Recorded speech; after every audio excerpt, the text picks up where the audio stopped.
At this warehouse in central London, they're shipping out food. Really, it's crisis work. These supplies will go to people without the capacity to feed themselves. And where is this humanitarian emergency? Well, it's just down the road. What we're seeing now is people who you wouldn't really expect to need food. You know, it's people who have lost their jobs and who are really struggling to keep up with mortgage repayments, who are seeing their homes being repossessed, who are struggling to make sense of benefit situation, and they're coming to us and saying we need help now as well. It all goes to some 700 charities across Britain.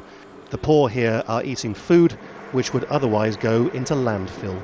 There's actually nothing wrong with any of this food. Some of it, like this fruit juice, is very slightly past its sell-by dates.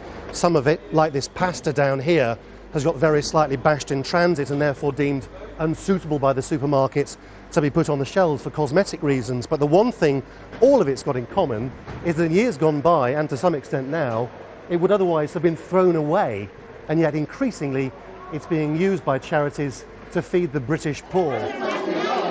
Here's one place it all ends up, feeding the children of the destitute in London. Outside school, this is likely to be their one and only daily meal. Health workers here have begun using the S word, starvation.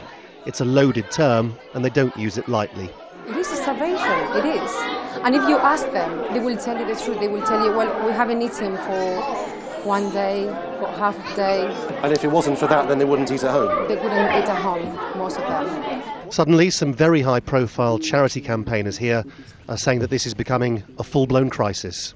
We've had children who described as toddlers drawing pictures of food on a piece of paper and swallowing that because they were so hungry.